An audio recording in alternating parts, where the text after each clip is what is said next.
صدق الله العظيم. اللهم صل وسلم على رسول النبي الكريم ونحن على ذلك من الشاهدين الشاكرين. جزاك الله خير. أعوذ بالله من الشيطان الرجيم. بسم الله الرحمن الرحيم. Bapak Ibu hadirin hadirat jamaah rahimakumullah. Assalamualaikum warahmatullahi wabarakatuh. Alhamdulillah wa kafa wa salatu wassalamu ala nabiyina al-mustafa sayyidina Muhammadin sallallahu alaihi wasallam ibnu Abdillah wa ala alihi wa ashabihi wa man ihtada amma ba'du. Rabbi shrah li sadri wa yassir li amri wahlul 'uqdatam min lisani yafqahu qawli. Qalu subhanaka la ilma lana illa ma 'allamtana innaka antal alimul hakim. Ngiring sama-sama yang bantu kita semuanya di i'tikaf. Bismillahirrahmanirrahim. Nawaitul i'tikaf sunnatan lillahi ta'ala. Alhamdulillah, syukuran kepada Allah Subhanahu wa taala. Dengan sepenuh-penuhnya syukur kita masih diberikan kesempatan sampai pada kesempatan ini kita semua bisa bermuajahah, bersilaturahim, menghadiri kajian Islam Muslim Madani seri ke-236. Ini semua atas izin dan taufik Allah Subhanahu wa taala. Ya Nabi salam alaika, ya Rasul salam alaika, ya Habib salam alaika. Kita akan melanjutkan kajian seri Al-Hikam yang dikarang oleh Syekh Imam Ibnu Athaillah As-Sakandari, yang mana beliau berhasil merangkai, berhasil menciptakan kalimat-kalimat yang sangat dalam maknanya, sangat indah baiknya, yang sampai hari ini kita bisa mengambil manfaatnya. Maka lahul Fatihah.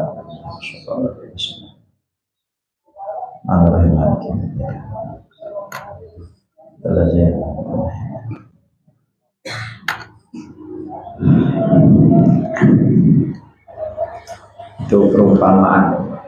Kita pikir ada orang, ada hamba Allah, ada makhluk Allah yang sudah ratusan tahun meninggal, itu masih bisa memberikan manfaat.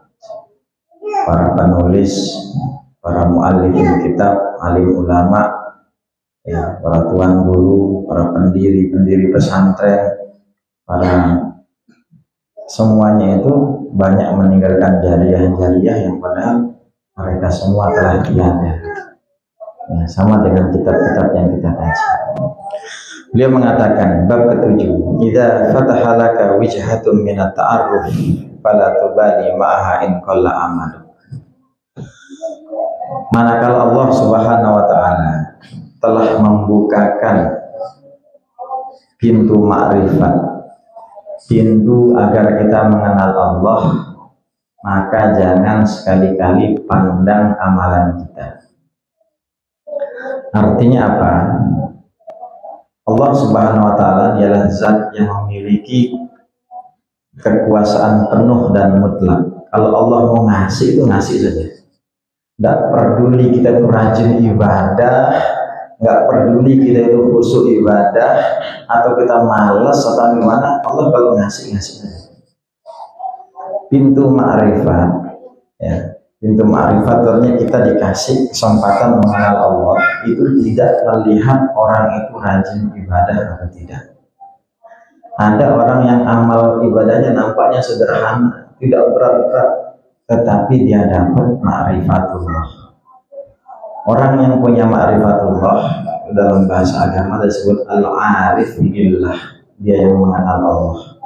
Orang kalau sudah mengenal Allah, itu tidak lagi dia khawatir dengan cacian, tidak mengharap ujian. Uji, caci, sama. Dia beribadah itu bukan agar diuji, dan takut untuk tidak beribadah juga bukan karena takut dicaci. Ini pelan-pelan ya. Ada orang yang beribadah itu agar mendapat pujian.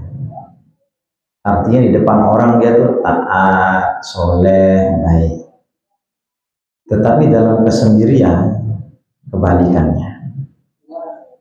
Ada juga orang yang beribadah terus karena takut dianggap pemalas, takut dihina, takut diremehkan.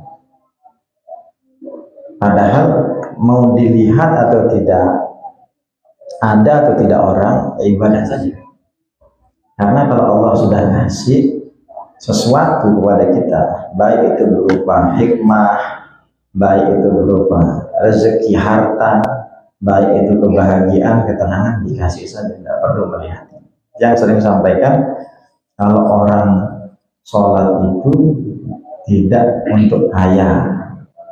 Ya, kalau kita saja sholat nggak kaya-kaya, jangan salahkan sholatnya, karena memang pahala sholat itu bukan untuk kaya.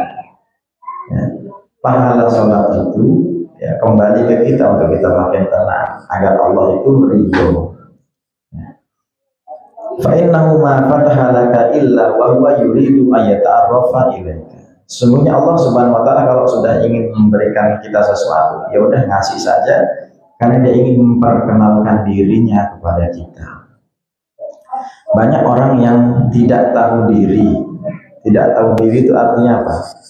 Statusnya dia nggak tahu apa, siapa statusnya. Orang itu kalau sudah tahu statusnya enak. Surat yang dibaca, ayat yang dibaca oleh Ustaz Zoya tadi, Al-Dhariyat 50 sampai 58. Itu di ayat ke-56 Allah Subhanahu wa taala berfirman, "Wa ma khalaqtul jinna wal insa illa liya'budun." Tidaklah aku menciptakan, tidaklah aku.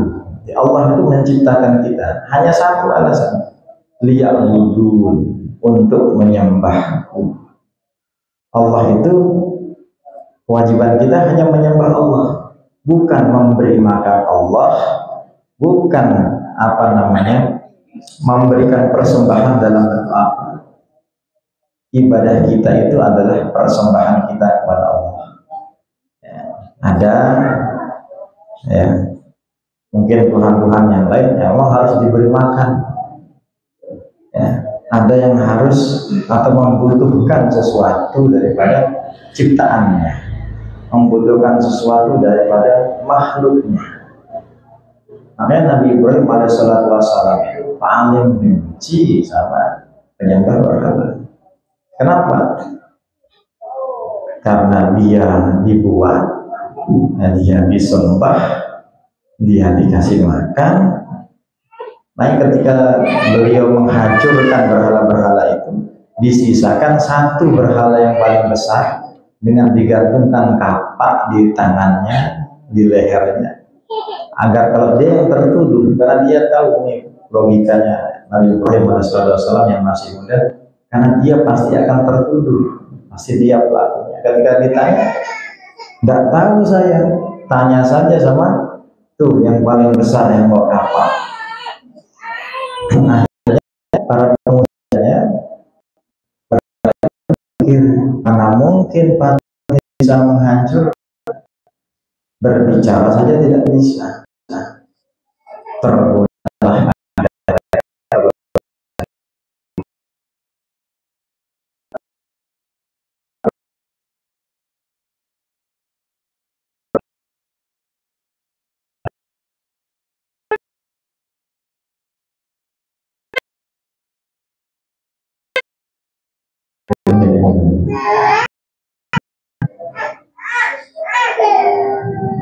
jarang-jarang ya tempat pengajian tuh ada iklannya. Ya, mohon maaf lah di sini. Alam ta'lam anna ta'arrufa huwa muridu 'alaika wal a'malu muhdiha ilaihi. Ada dua hal. Untuk ada dua ini harus dibedakan. Allah memperkenalkan dirinya kepada kita. Pemberian Allah kepada kita, nikmat Allah kepada kita itu karunia.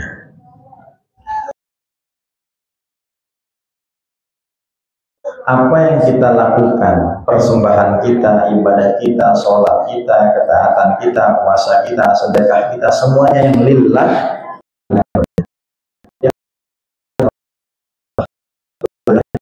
persembahan. Menutup ungkapannya dengan wa aina ma tahdihi ilaihi mimma wa muridu alaika. Bisa nggak kita bandingkan karunia Allah sama pemberian? Di mana letaknya kalau kita sejajarkan? Allah itu kalau mau ngasih bukan karena kita beribadah kepada Allah. Jadi nggak bisa dibandingkan. Kalau ada ustazah diam ya, ustazah diam. Ibu-ibu jawab cepat ya. Kuis. Fokus. 1 karung beras sama 1 karung kapas beratan mana? Beras. Oke. Pertanyaan kedua. 1 kilo beras dengan 1 kilo kapas beratan mana? Ada fokus ya. Sudah ketebak salah. Boleh puji dah tahu saya ini cerdas. Karena ada yang nggak fokus nih. Dibilang saja 1 kilo beras, 1 kilo kapas beras, karena terpancing dengan zatnya. Ya. Jadi kita nggak bisa membandingkan. Ya. Allah itu kalau ngasih kita bukan karena kita ibadah. Banyak orang nggak ibadah dikasih sama Allah. Banyak orang yang malah bermaksiat, memusuhi Allah, ingkar mungkar kepada Allah, dikasih lebih daripada yang taat. Betul atau tidak ya? Allah banyak sekali.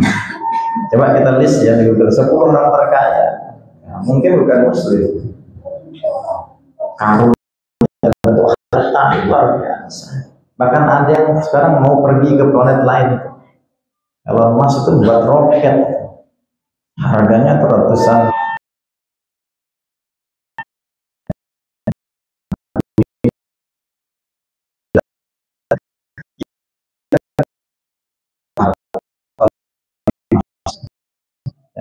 Di Venus, enggak, di situ oksigennya cukup, airnya, hawanya, semuanya serba. Ya, namanya orang punya selalu ambisi. Tapi intinya banyak orang yang tidak taat sama Allah, ya juga dikasih.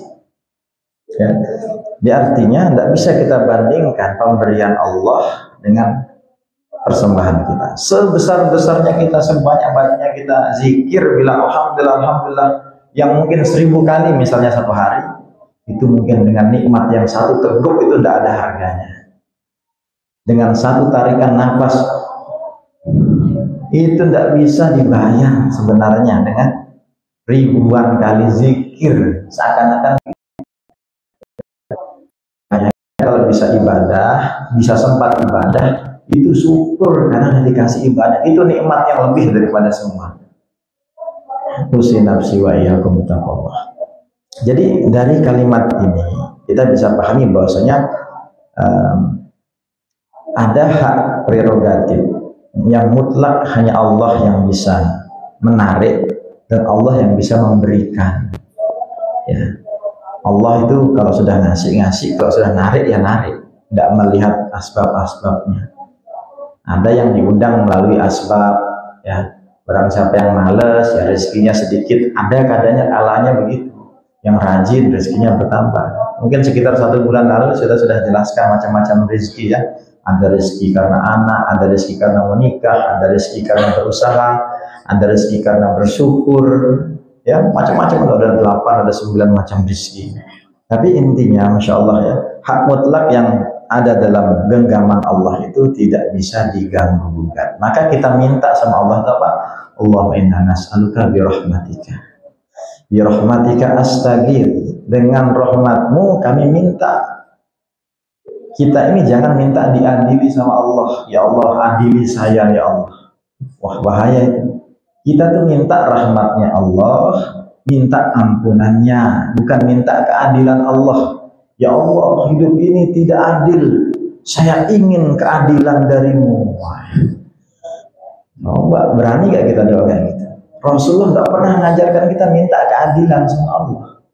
Kita diminta untuk minta kepada Allah itu diajarkan oleh Rasulullah, minta rahmat, minta anugerah, minta nikmat, minta keturunan, minta umur yang sehat, minta kesejahteraan. Kalau keadilan, ya, adil kita minta Allah. Allah itu tanpa dimintai keadilan sudah maha adil. Tetapi kita jangan pernah minta keadilan. Birahmatika astaghits. Ya. Ya Hayyu ya Qayyum birahmatika nastaghits. Ya. Ya Hayyu ya Qayyum birahmatika nastaghits wasrif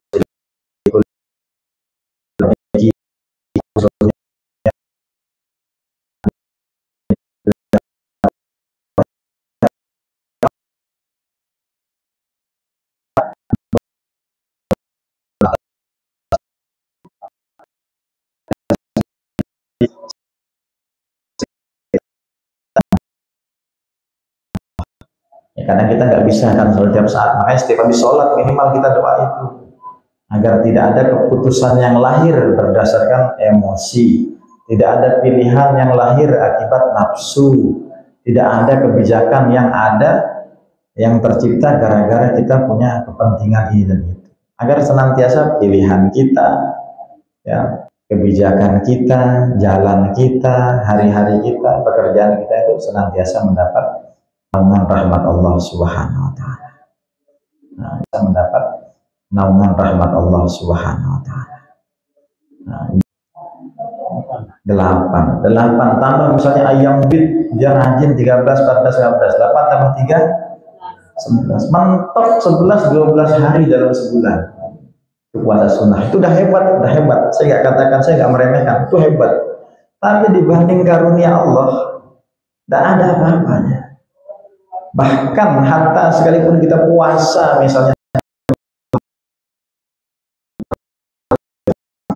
sedangkan nikmat Allah setiap detiknya, setiap saatnya. Nah, jadi tidak bisa kita bandingkan, ya. Kesimpulannya yang untuk kajian yang tema ke-7 ini, jangan pernah membandingkan karunia Allah dengan ibadah kita. Allah kalau udah ngasih saja. Allah kalau udah narik, tidak peduli ini itu dan sebagainya. Dan jemaah rahimakumullah, rezeki itu sudah tertakar, tidak mungkin dia tertukar. Sudah tertakar, ditakar sama Allah, tidak mungkin tertukar. Ini dua kata yang mirip nih. Rezeki itu sudah ditakar sama Allah, tidak mungkin dia tertukar.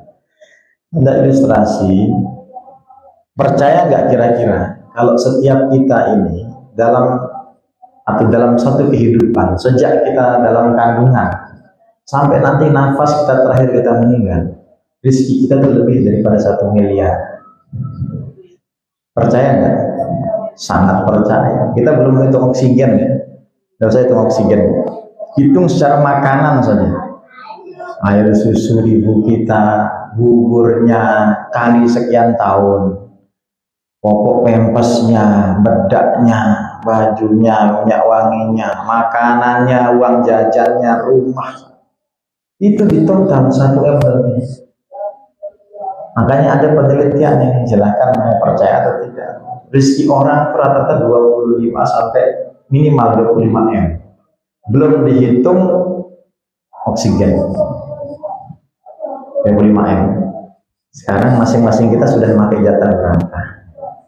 Sazahana mungkin 24 M. Hati-hati, tinggal 1 M. Ngirit-ngirit terus dia minum. Terus 1 M. Gimana kira-kira? Atau masih ada yang 1 M, masih 24 M, masih aman. Akhirnya dia poya-poya, tiba-tiba dia nyalip yang tinggal 1 M. Saya ingin bicara apa? Itulah hikmahnya tidak diketahui masa depan. Hikmahnya tidak diketahui kodok dan qadar Allah.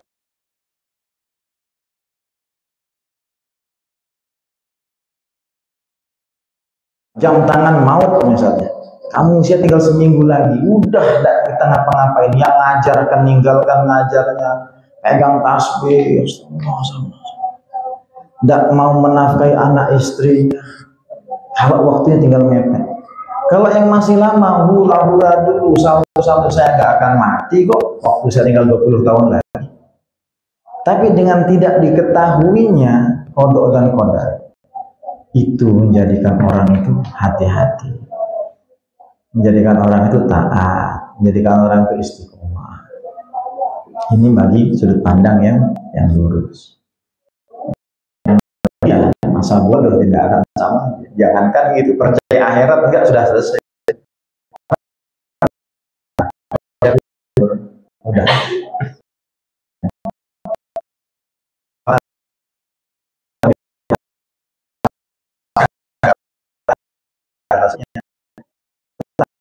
Kan malu itu adalah seni dan bumbu kehidupan yang harus saling mengisi. Kapan kita takut, kapan kita senang, kapan kita itu sih yang sudah ada. Tidak mungkin hidup itu lempeng aja, tidak mungkin. Dalam satu waktu ada undangan kematian, ada undangan kelahiran. Dalam satu waktu yang sama, saya, tiang semua, kita pernah kan mengalami. Satu hari itu ada undangan nyiwa, satu lagi undangan akikah. Coba lihat, hidup itu begitu. Yang satu bersyukur, yang satu bersedih. Itu bumbu kehidupan. Bahkan dalam depan mata saya ada undangan pernikahan, lewat di keranda jenazah di depannya. Itu wakil dan terjadi. Gimana perasaannya coba? Yang satu sedang selamat ya, selamat. Lewat keranda jenazah.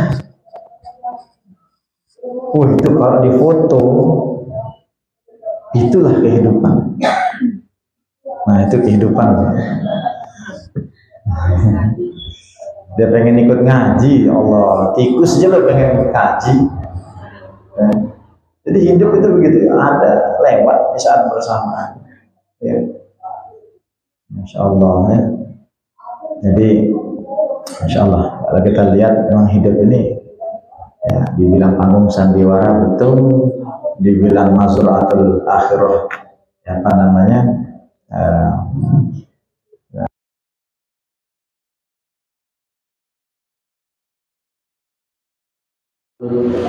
Ya, masing-masing kita punya definisi sendiri tentang hidup.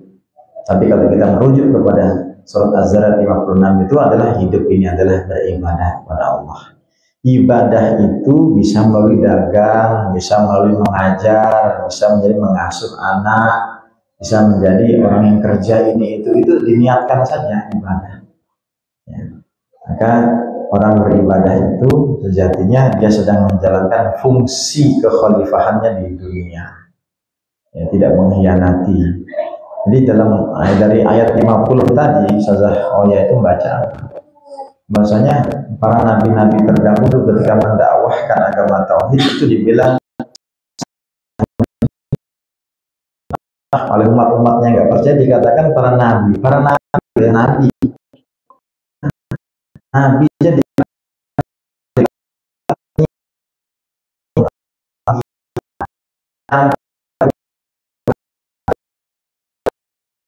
sejak zaman dulu, sejak zaman Nabi sudah dibilang orang gila atau penyihir, pendusta, pembohong. Makanya kalau sekarang ada tuan guru, ustadz, dai dituduh seperti itu, tidak usah kaget. Nabi saja yang sempurna penyampaiannya, dibilang sahirun atau majnun. Kan Rasulullah dipesan oleh Allah Subhanahu wa taala, jangan mereka, kamu dakwah saja. Fafirru ilallah, larilah kepada Allah, kembalilah kepada Allah, berpulanglah kepada Allah. Ya. Di orang itu ada satu definisi menarik tentang tawakal. Tawakal itu adalah mementingkan ikhtiar lalu menyerahkan hasilnya kepada Allah. Tawakal. Ikhtiar itu wajib. Tidak bisa orang bilang saya sudah tawakal, tapi usaha sedikit pun dia tidak lakukan, tidak tawakal. Tawakal itu ikhtiarnya dia maksimal. Itu yang wajib karena kita juga bisa ikhtiar. Hasilnya diserahkan kepada Allah. Itu tawakal. Ya. Orang yang bertawakal itu setelah dia berusaha, yang kedua dia menyerahkan hasil kepada Allah, yang ketiga sudah sebisa mungkin dia husnuzon sama Allah, dia ridho, dia akan senang, dia akan tenang apapun keputusannya meskipun berat. Saya sudah katakan orang nangis itu bukan berarti dia tidak ridho, orang nangis itu bukan berarti dia tidak ikhlas, tidak rela. Nangis itu bahasa tubuh, emosi yang memang harus dikeluarkan.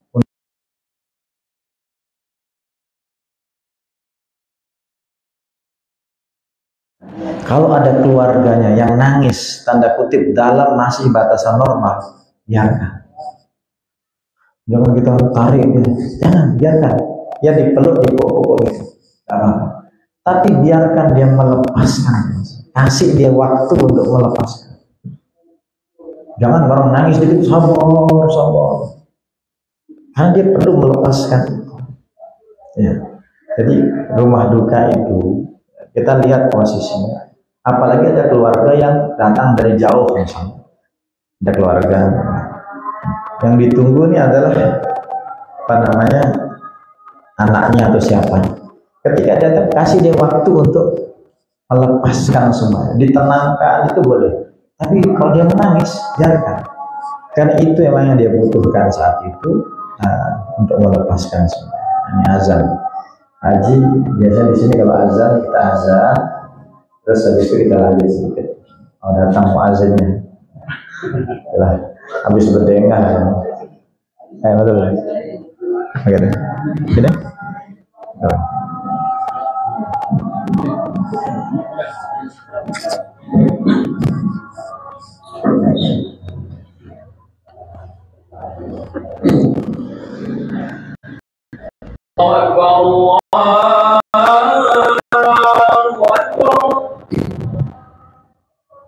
Allah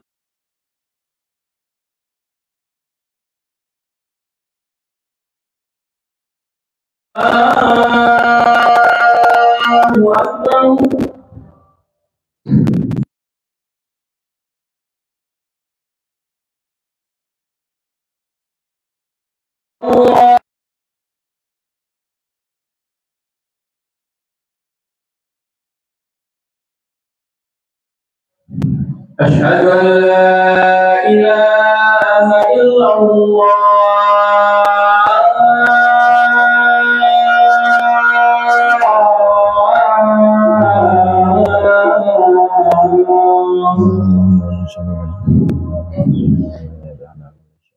أشهد أن محمدا رسول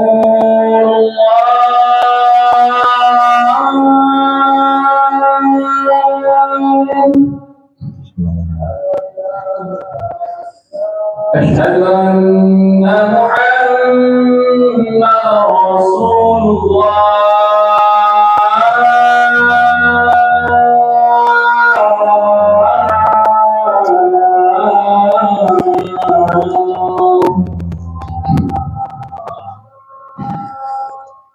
حي على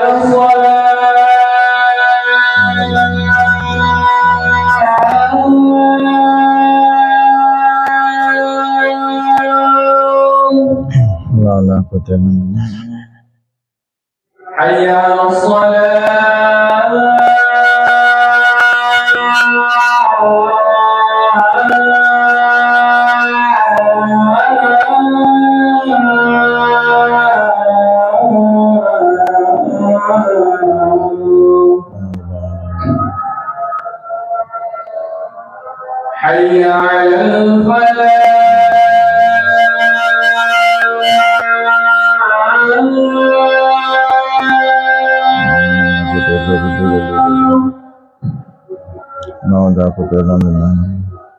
حي على حي على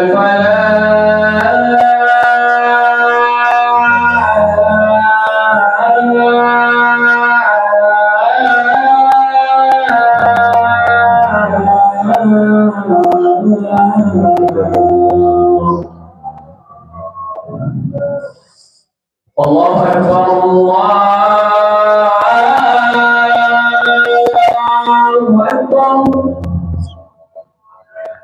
لا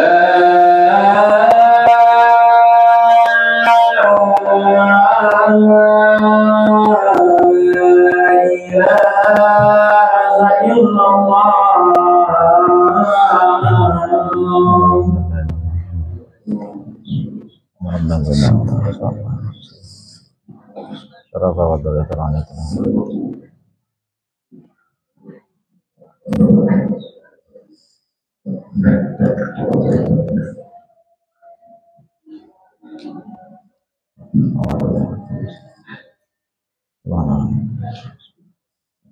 Jazakallah khair. Baik, kita lanjut. Jadi orang kalau sudah ma'rifatullah, ya, semoga kita pelan-pelan menuju tahapan itu. Itu sudah tidak lagi terlalu menghiraukan, peduli komentar orang. Dia akan tetap damai, tentram, tenang dengan dirinya sendiri, tidak lagi mengharapkan pujian, tidak juga takut cacian selama dia benar. Kalau kita salah dicaci ya wajar, cepat perbaiki diri. Tapi kalau kita sudah istiqomah dalam kebaikan, ketaatan, ibadah, diomongin orang juga, nah, sudah tidak ngefek lagi. Jadi kita harus bijak kapan kritikan itu perlu didengar dan kapan juga tidak. Kalau kita masa bodoh, terlalu apatis, acuh, salah juga. Ternyata itu adalah nasihat-nasihat yang baik. Tapi kalau kita sudah benar, kita introspeksi, kita muhasabah, kita sudah benar, masih juga diomongin, nah itu sudah tidak usah dihiraukan. Jadi orang yang ma'rifatullah itu udah Allah mantap maksudi, penting Allah bahagia, Allah senang, udah. Makanya dalam kajian tasawuf itu ada beberapa tingkatan pengetahuan. Orang yang ma'rifatullah itu dia sudah sampai pada hakul yakin. Ada namanya ilmu yakin, ada namanya amal yakin, namanya hakul yakin. Saya kasih contoh sederhana. Kebetulan ada Pak Haji Johdi. Kemarin Pak Haji Johdi umroh. Info satu gubuk sudah tahu. Terus setelah 2 minggu atau minggu masuk minggu ketiga, tetangga teman-temannya, nah Pak Haji sudah pulang. Sudah kalimat sudah pulang yang sampai ke kita, kalau yang mengucapkannya orang yang terpercaya, itu namanya martabatnya ilmu yakin. Sudah belum lihat baru dapat kabar, sudah ilmu yakin. Kenapa kita percaya? Karena orang yang menyampaikan orang yang terpercaya, yang tidak dikenal dustanya, dikenal orang yang jujur. Sudah, walaupun belum lihat, sudah. Sehingga orang yang nanya kita, orang ketiga, keempat yang nanya kita, Haji belum pulang, sudah dia pulang. Kata siapa? Kata fulan, ilmu yakin. Akhirnya kita mau silaturahim, datang ke rumahnya, belum ketemu orangnya. Ternyata di masjid ada suara. Suaranya Pak Judi ini imam. Itu namanya ainul yakin. Ainul yakin itu artinya baru dilihat tanda-tandanya atau dilihat sandalnya. Tapi sandal tidak menjamin orang. Kadang ada sandal orangnya enggak. Mobil parkir orangnya enggak. Suara juga, karena bisa jadi suara orang mirip. Tapi dikatakan martabat yang paling tinggi hakul yakin, kalau sudah ketemu salaman, nih yakin saya ini orangnya. Nah, kita kepada Allah Subhanahu Wa Taala itu memang belum melihat zatnya Allah, ya, belum sampai makom kita tidak bisa. Nabi Musa saja ingin menatap Allah, ingin bertemu Allah, ingin sama. Baru cahayanya saja sudah meluluh lantakan bukit-bukit dan gunung-gunung. Itu Nabi itu.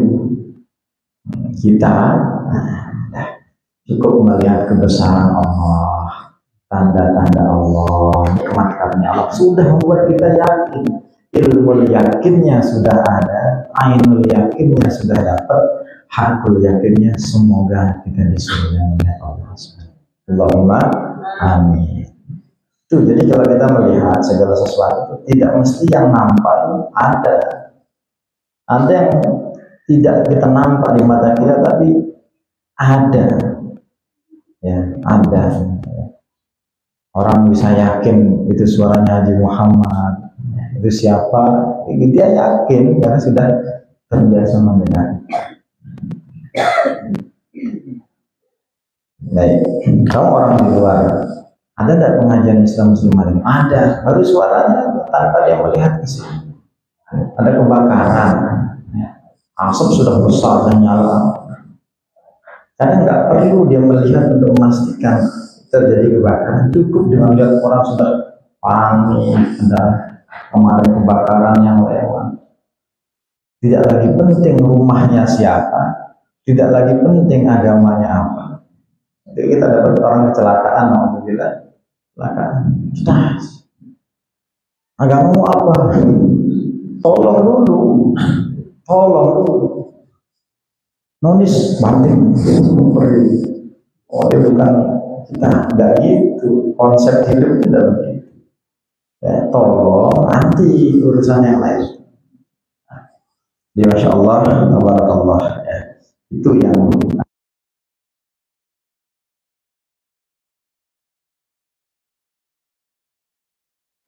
seri ke-7 kajian Al-Hikam Ibnu Atta'ilah As-Sakandari.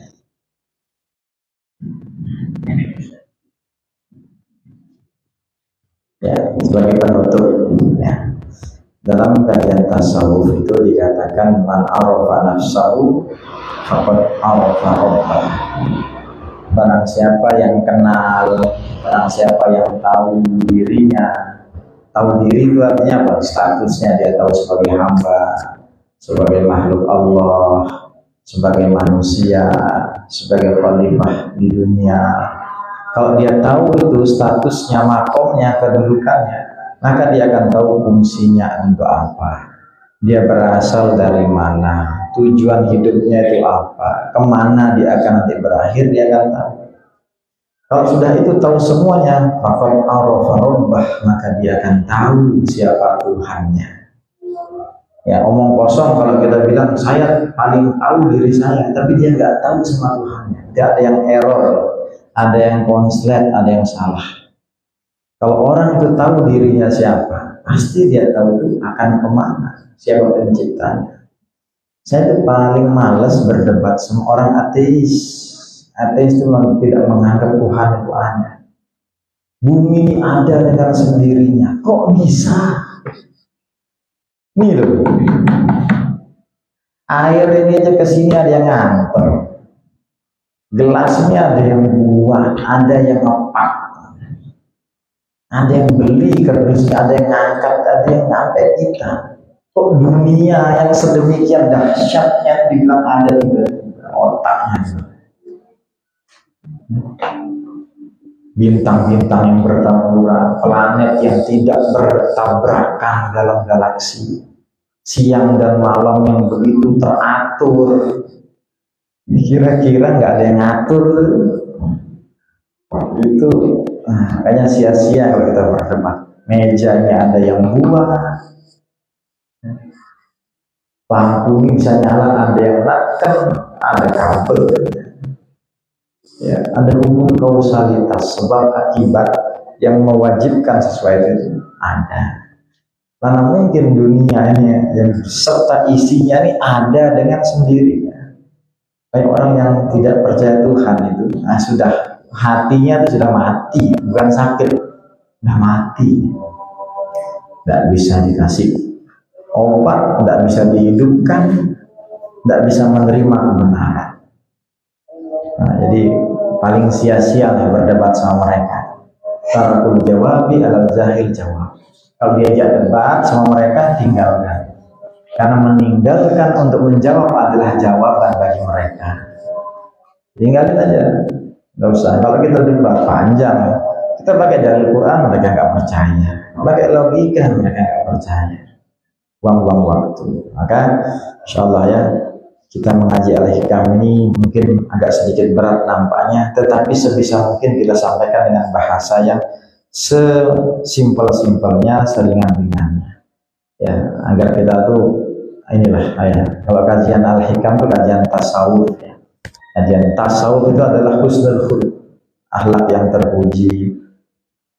Nah, tasawuf itu adalah pensucian hati, pembersihan hati, biar kita lebih ridho, bisa lebih tawakal, bisa lebih ikhlas dalam beramal, ya. Tidak lagi berharap agar dilihat, tidak juga takut untuk tidak dilihat, ya, tidak takut dibilang ini itu. Latihan, ini semua proses latihan yang panjang yang semuanya insya Allah pelan-pelan kita bisa ambil, kita pelajari dari kitab yang mulia Al-Hikam Ibnu Athaillah, sebuah karya monumental, fenomenal dari Ibnu Athaillah As-Sakandari. Kurang lebihnya mohon maaf, tidak ada MC. Jika ada satu atau dua barang pertanyaan yang singkat yang kalau bisa kami tanggapi, kalau tidak maka kita cukupkan. Bahkan misalnya kalau ada ibu-ibu, boleh. Bismillahirrahmanirrahim. Assalamualaikum warahmatullahi wabarakatuh. Assalamualaikum.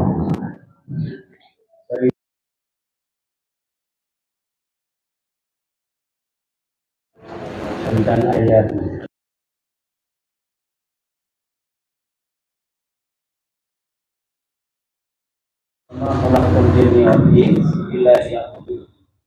tidak akan diciptakan dari manusia kecuali untuk menyembah ibadah.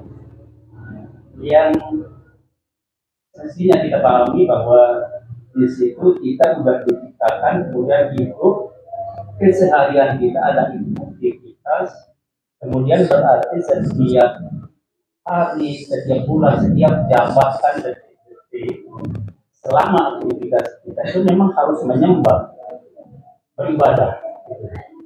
Nah kemudian berbagai macam aktivitas harian kita di situ seperti apa kita harus mengkondisikan hati dan pikiran ketika kita melangkah untuk sesuatu yang memang kelihatannya urusan dunia ini. Segala bentuk aktivitas kita, job-job kita seperti yang sendiri yang melangkah ke sekolah ini harus kondisikan hati dan pikiran kan. Kita memang betul-betul itu ini menyembah ini, ibadah ini, gitu. Kemudian yang masuk ke pasar karena aktivitas pasar, yang kemudian di sawah dan seterusnya ini. Itu terima kasih. Demikian. Assalamualaikum Assalamualaikum warahmatullahi. Terima kasih. Bagus pertanyaannya Pak Haji. Sebisanya Kristian coba jawab. Baik, bagaimana cara mengkondisikan pikiran, hati dan keseluruhan ini? Bahwasanya kita adalah makhluk Allah yang diminta untuk senantiasa setiap saatnya beribadah.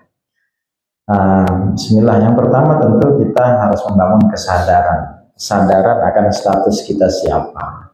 Kalau kita sudah sadar status kita siapa, maka kita akan melaksanakan apa yang diberikan tuntunan. Karena hidup ini kan ada tuntunannya. Tuntunan hidup kita itu kitabullah, kalamullah, Al-Quran yang dirincikan dalam hadis Rasulullah Muhammad SAW. Rasulullah itu bilang, kalau ada pekerjaan yang baik yang tidak diawali dengan bismillah, fawato, maka terputus dari rahmat Allah, terputus dari kasih sayang Allah. Makanya mengajar dan maka di rumah bismillah, bismillah saja.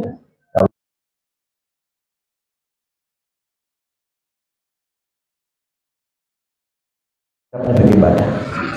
Pulang nanti ditutup dengan alhamdulillah. Mengawali dengan bismillah, mengakhiri dengan alhamdulillah. Berharaplah bahwa di antara keduanya itu adalah senantiasa menjadi pahala kebaikan yang terus kita tebar. Yang itu. Terus ada zikir-zikir wirid pagi, alhamdulillah tiang, semoga terambol, semoga istiqomah dan tiang harap juga semua kita sebisanya. Pagi baca 100 alhamdulillah setelah subuh. Sebelum terbenam matahari baca 100 alhamdulillah. Ya, di sini ada TPQ di Madani. Kalau subuh sama ustazah yang baca alhamdulillah 10 kali habis subuh. Pada tulis 10 atau 11? 10 atau 11? 11. Berarti dia ngantuk. Saya bilang tadi 10. Pada selama ini dia subuh tuh alhamdulillah masyaallah. Baru saya bilang 10. Sekarang nggak ngitung. Nanti tadi habis maghrib yang datang sholat awal di sini, maghriban di sini, dan mana-mana selalu tutup alhamdulillah 10 kali. Itu agar satu kalau alhamdulillah kita akan menjaga kita selama pagi, karena subuh sama asar, subuh sama maghrib itu waktu krusial.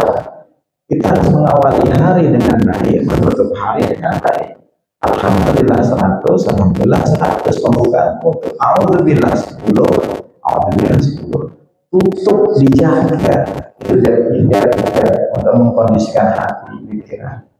Jadi jangan sampai ya ada doa begini, ala taj'al dunya akbar hammina wa la mablagh ilmina. Jangan jadikan dunia itu sebagai akbar hammina, keinginan kami yang paling besar.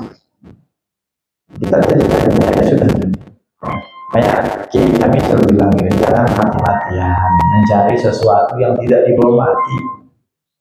Hasan Abdullah Sahab tulis begitu. Jangan mati-matian mengejar, ini mati-matian mengejar sesuatu yang belum tentu dibawa mati. Contohnya apa, seorang sholat kerjaannya mengalahkan sholatnya. Kalau agak telat masih penting nih untuk sholat, tapi kalau sampai meninggalkan sholat, apa nggak mati-matian namanya? Mati-matian sampai berani melakukan sesuatu yang sudah menjadi kewajiban kita. Rezeki itu sudah tertekan, tidak mungkin tertekan. Ya, banyak orang yang jualan cuma 6 jam, pendapatannya lebih banyak daripada yang jual 18 jam. Allah tuh kalau udah ngasih aja. Ada orang di jam-jam krusial sampai nggak berani. Makanya hati-hati ya dagang. Yang ketika laki ini orang laki mendahulukan dan mengutamakan dagangannya pas sholat Jumat. Jadi sholat Tuhan bersyukur. Kalau sudah selesai sholat tidak mungkin sholat ini pada sholat dikrillah wadarul lain. Cepat segera ke masjid, wadarul lain tinggalkan jual beli. Yang membelinya yang menjual laki perempuan lain. Ya, jadi agar terikat, kondisikan, awali sadari, yang kedua kondisikan kan zikir itu mengikat ada apa ya, setiap saat ya, minimal yang tadi itu minimal hamdalah itu alhamdulillah. Nah, ketika nanti masa senggang nggak ada salam kita zikir ya, subhanallah. Zikir itu banyak. La ilaha illallah malikul haqqul mubin Muhammadur Rasulullah sallallahu alaihi wasallam. Cuma zaman sekarang orang agak gengsi, malu, takut kelihatan kalau lagi zikir. Itu heran saya. Ayo, berani gak semuanya yang masjid? Misalnya, itu bukan perbuatan yang gila, bukan perbuatan, meskipun tidak selalu ditampakkan. Sekarang ada pada cincin, digital, konter, ada yang pakai lisan saya sudah ada. Jadi jangan kita kalau ngelihat begini nanti ya. Tapi kalau orang main HP pamer, nah, siapa yang punya HP iPhone Pro Max, kalau kayak foto itu, kelihatan berubah yang wajib. Nah, itu harganya harga motor lagi. Harga motor itu. Nah, ya kalau dipakai untuk yang manfaatnya bagus ya. Kalau untuk gaya-gayaan ya sayang. Dipakai untuk konten apa, buat apa, bagus ya. Jadi itu cara pengkondisian dan minta perlindungan sama Allah agar hati tetap. Ya, pertama minta agar diperbaiki niatnya, yang kedua dijaga niatnya, yang ketiga diterima niatnya. Perbaiki, jaga, terima, PJT. Nah, Allah perbaiki niat saya, kalau salah luruskan ya Allah. Ya. Jaga semoga tetap istiqomah, semoga tetap ini. Nah, istiqomah dalam kebaikan itu mahal. Ya, istiqomah dalam kebaikan itu mahal, makanya berat. Karena berat dengan berjamaah lah lebih ringan. Dengan berjamaah berkomunitas ini terasa ringan. Coba misalnya saya ngomong, yang hadir cuma 1 orang, yang nyampaikan berat. Yang dengar lebih berat, aneh, ya batul. Mau pulang kasihan yang ngomong tinggal sendiri.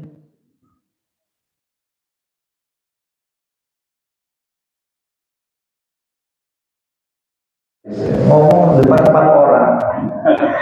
Saya bilang ke jamaah, kajian Islam Muslim ada, kajian Abdul Ghafur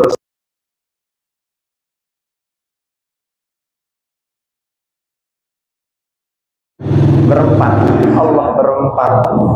Saya bilang, ayo kita grup WA aja ya, buat grup WA. Nanti saya pakai voice, saya ngomong, saya share di grup.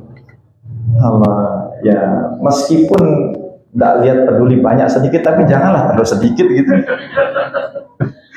Memang sih, berapapun yang hadir kita jalan, siap. Giliran yang hadir 2, berat juga kan, menanggung. Kita nanti pakai voice saja dah gitu.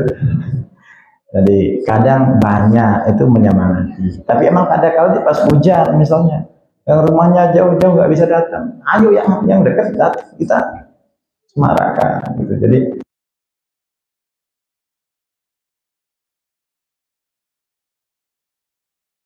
tetap minta perlindungan sama Allah, minta agar tadi tetap dikawal dengan zikir-zikir, wirid-wirid, agar yakinlah bahwasanya ya dalam hadis Rasulullah SAW, harta yang terbaik adalah harta yang diberikan oleh ayah kepada keluarga dari keringatnya sendiri. Oh itu banyak. Kita dikasih orang senang. Tapi kalau kita menghasilkan sendiri, kita kasih anak istri kita, oh itu seberkah-berkahnya harta. Dan itu amal soleh. Sayyidina Umar tuh pernah melihat orang zikir terus. Kamu perasaan ada anak istri dah, kayak gitulah bahasanya Sayyidina Umar. Oh ya, Amirul Mukminin saya punya. Makan mereka bagaimana? Aman, beres. Tapi kamu di sini seharian, saya lihat sudah zikir aja, ketika pun. Saya bukan berarti menjelekkan, bukan, jangan salah. Oh itu kakak saya, ini pamannya, ponakan saya yang ngasih dia. Kata Sayyidina Umar, yang masuk surga duluan pamanmu, kakak. Yang masuk surga duluan itu kakakmu yang ngasih makan anak istrimu, daripada kamu yang hanya. Jadi seimbang lah. Seimbang di sini artinya ya mau ditafsirkan 50-50 terserah, 51-49 terserah, 90-10 ya terserah. Yang penting seimbang terus, kapan punya kerja. Ya. Nanti jangan sampai ya, mau gara-gara pengen ini, saya dulu mengkodok sholatnya, hanya izin ke atasan. Izin alasannya apa? Kodok sholat. Kalau semua PNS begitu, pelayanan hidup capil tutup, ya, kantor desa tutup, rumah sakit kalang-kabut, mana petugasnya lagi kodok sholat semua, atau lagi apa gitu lagi. Jadi ada waktunya, ada shiftnya, ada jadwalnya. Ya, Allah alam biswab. Nah, kurang lebih begitu. Mari sama-sama dawamkan ya zikir-zikir yang sederhana tadi lah. Kalau ada yang bisa lebih dari itu, sudah saya angkat jempol, luar biasa. Silahkan diteruskan. Saya hanya memberikan warna baru, tambahan, terpengingat kalau seandainya ada yang kebingungan mulai dengan apa, mulai dari apa, ya sudah. Alhamdulillah 10 Alhamdulillah 100. Itu tidak berat, sambil jalan boleh ya. Pokoknya sebelum terbit matahari. Kuis. Sudah repeat. Subuh jam berapa itu? Sekarang nih, jangan tahun lalu ya. Sekarang. Setengah? Pas 28. Oh, iya. Selangkarin semua takbir masjid. Ya, 4:30. Jadi kalau 4:30, syuruk itu kan hitungannya begini. Syuruk itu 1 jam 15 menit. Jadi kalau 4:30, 1 jam 15 itu berarti jam 5:30 1 jam ya. Tambah 15 jam 6 kurang 15, itu sudah persiapan syuruk. Jadi sebelum itu alhamdulillahnya. Kalau jam 6 lebih sudah lewat syuruknya. Nah, kalau sekarang kan subuhnya maju tuh. Tapi nanti ada kalanya nanti dia akan mundur. Biasanya itu agak mundur lagi nanti ketika Ramadan. Kenapa? Karena Ramadan itu biasanya nanti puasa kita tuh agak panjang.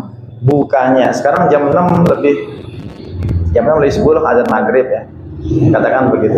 Terus misalnya apa namanya? Itu nanti ketika Ramadan bisa jadi itu nanti lebih lama, bisa jadi sekitar 6:30. Sebagaimana subuhnya sekarang lebih lebih awal, besok nanti dia agak ke akhir, dia agak panjang puasa kita. Itu memang begitu ujiannya. Masih mending hidup di Indonesia, di Lombok. Di Perancis itu 18 jam puasa. Dari 24 jam 18 jam.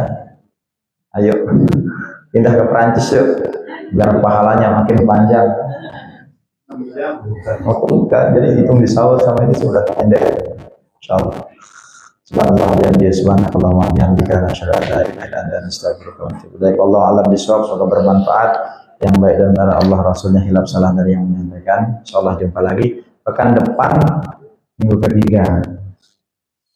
Biasanya jadwalnya Habib Muhammad. Nah, biasanya semoga beliau tidak berhalangan di minggu ketiga. Nah, jadwalnya. Assalamualaikum warahmatullahi wabarakatuh.